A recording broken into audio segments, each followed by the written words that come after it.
So my raspberries have arrived, and with the help of a good cup of coffee, I'm going to plant them right here.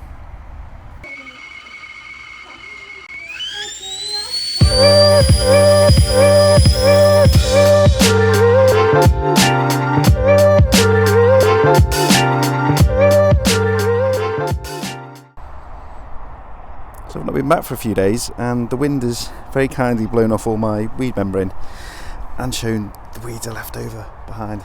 Anyway, what I want to do is I've got all my stuff here. Annoyingly, I've forgotten my shovel, and I've got no idea where the hand trowel is. But basically, this is the raspberry patch, and here, what had happened last year is, or beginning of this year actually, I'd actually put some plants in here.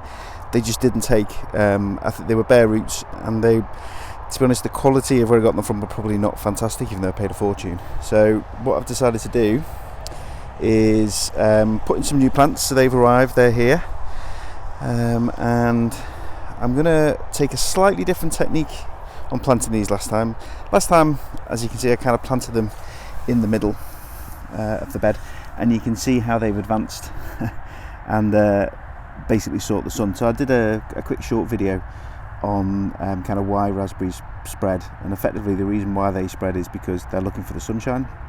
So because obviously this is south over here, what they're doing is they're moving towards the south to try and get that sunshine. So what I'm going to try and do is I'm going to try a different technique of controlling them this time.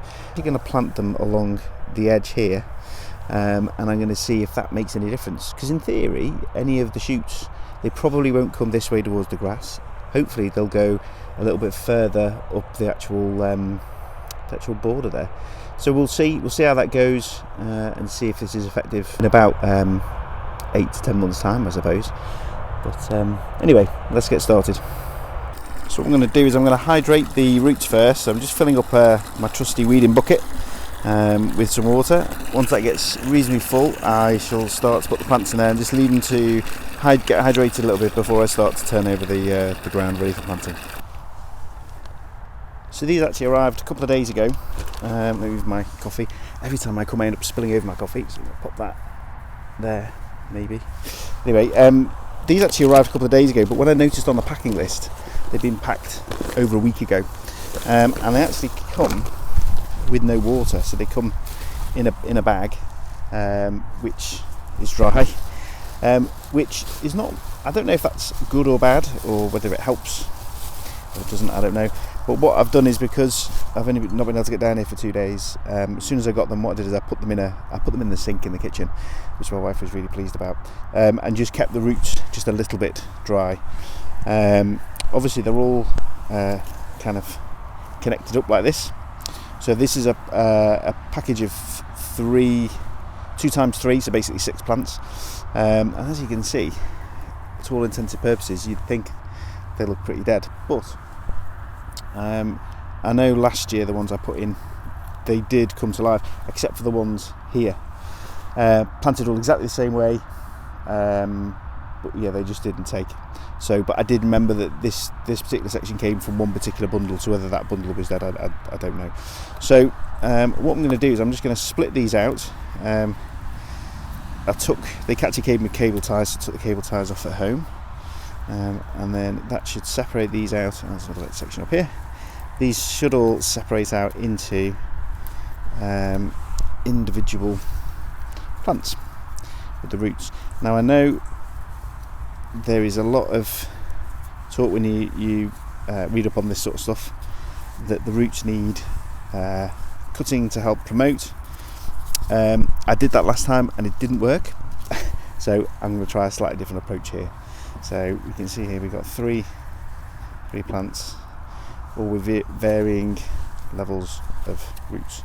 So what I'm going to do is I'm going to stick those in the water and hydrate them just while I turn over the soil. I think it's a good idea to get them slightly wet, because if I don't get the soil completely wet, I mean it's pretty wet, the soil anyway, if I don't get it completely wet, then it's probably a get out of jail free card. Anyway, let's get going.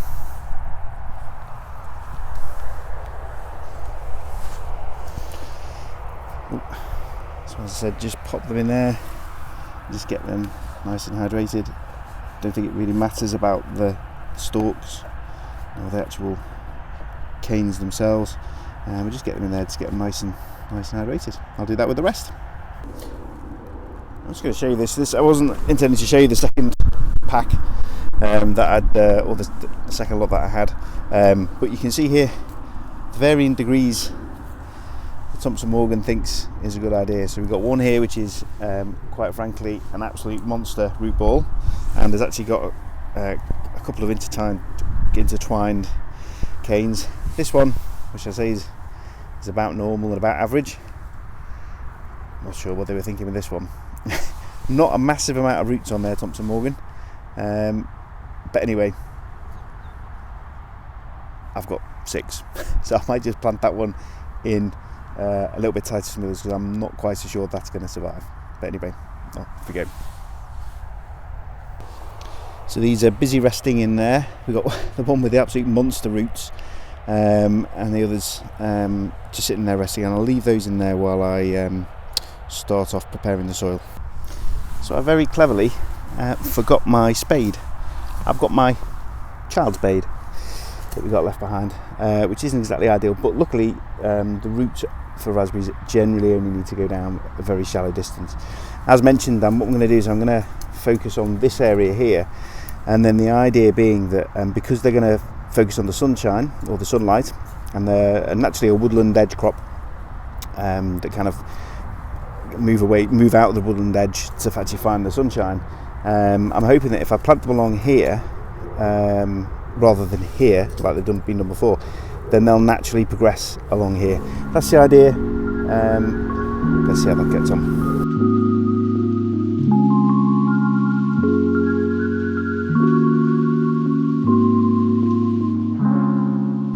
You can see here that I've dug a bit of a trench. It's actually deeper than I want it to be, but I know that I'm going to have to mess around and get these roots in place. So the raspberries have been soaking for about 20-25 minutes, get nice and hydrated, so I'm going to start putting them in the ground. I really wasn't intending to cut off any of the roots, but I'm going to have to. This is just, it's just a monster. It's just way too long. So to get these into here, I think I'm going to cut this off about here. Not ideal. I would have had my secateurs, but of course I didn't bring them with me. So put that in there. As I said, I'm going to make it as close over to the edge as possible, because I wanted to find the sun which is there. That's my learning from last year for sure. What I'm going to do is I'm just going to pull over the soil.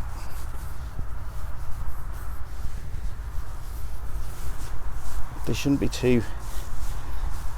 too deep, but I'll push that down in a little bit. The next one. So these are slightly closer together than I wanted to do actually, but I learnt last year, and when you look at them, they're actually always really close together. So I'm just gonna try something different. So I'm not saying this is the best way for you to do it. Saying this is what I'm doing. If you have any advice, anyone's done any of this sort of stuff before in the past, I'm only new to this, so any advice please put in the comments below. One of the things I'm just going to do is I'm just going to push down with my hands to get some of these out. I'm going to stand on them in a minute, but just get the worst of these over here.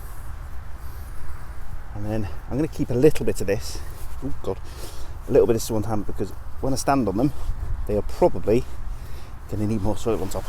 So here we go. Let's go for the standing. I want to get as much of the air out as I can from around the roots. In a minute I'm going to water these as well.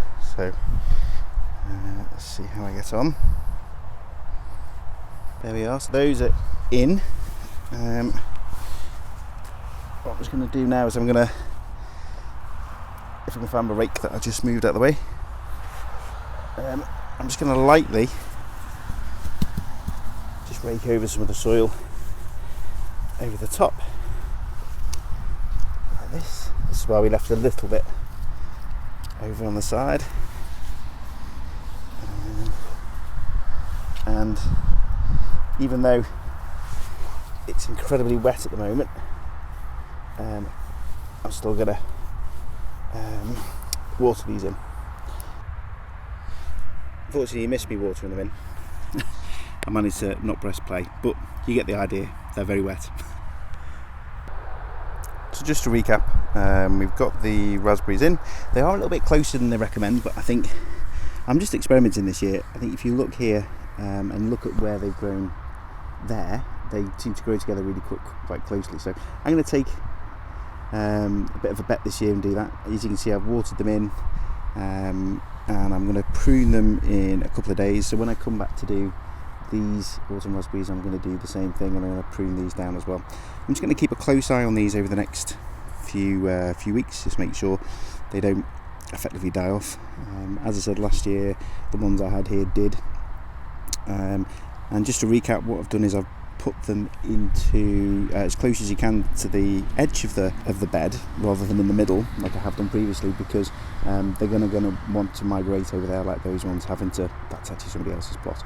So I'm just going to try it. I'm just going to put them on the edge of the bed, see if how they follow the sun, how they move across the bed. It might give us a few more plants in the next couple of years. Thanks for watching. Don't forget to like and subscribe. Hope to see you soon.